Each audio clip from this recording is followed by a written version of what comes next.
The love we choose. 3 months later, a quiet life by the sea. The world had moved on, as it always does. Scandals faded, headlines changed, but for Taeyang and Wayan, peace had just begun.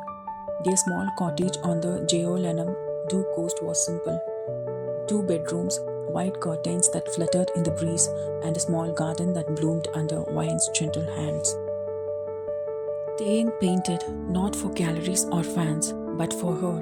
Wayan wrote. She filled notebooks with poetry, short stories, and reflections of the sea. Her words no longer sounded like sadness, they sounded like someone beginning again. And every night, Taeyang wrapped his arms around her, whispered soft things, and kissed the crown of her head as if to say, "You're safe now, we are safe."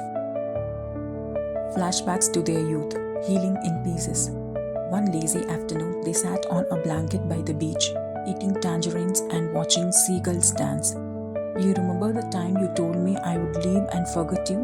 Taeyang asked, smiling softly. Wayan chuckled. "You made it very easy to believe, with your dream and your glow up." He nudged her playfully. "I wrote about you every night." She looked away, voice quieter. "I spent so long convincing myself you didn't care, that you had better things. I had everything but you, Wayan, and nothing ever felt enough." They paused, both staring at the sea. "Do you regret anything?" she asked. "Only the years we lost." She reached for his hands, but maybe we needed those years to become who we are now. He squeezed her fingers gently. "Then I'm glad we made it through."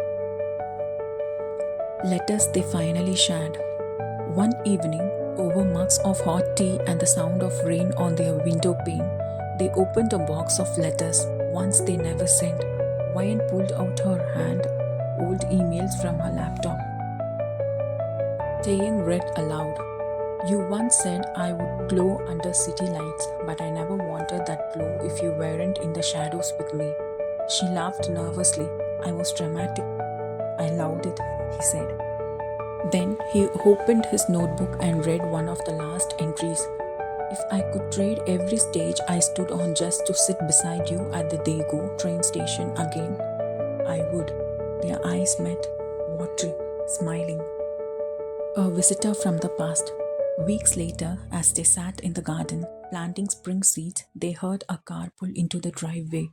Wayan's heart stopped. It was her father. He stepped out slowly, his face older than she remembered, not from age, but from grief and pride swallowed too long. "Appa," she whispered, standing up. He looked at Taeyang. "You're the boy from all those years ago?" "Yes, sir," Taeyang said respectfully. Wayan's father looked around. The cozy cottage, the paint-stained porch, the little herbs sprouting by the windowsill.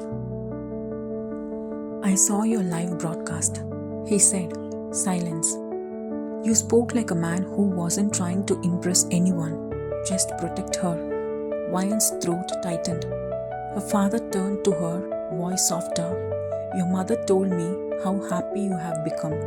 Tears welled in her eyes. He stepped forward and, to everyone's surprise, handed her a small, wrapped package. Inside was a framed photo, the old picture of her parents in love, the same one her mother gave her once before.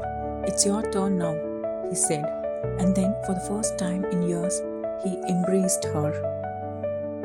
A new beginning. Taeyang and Wayan didn't return to fame, or to Seoul, or to chaos, but they didn't hide either.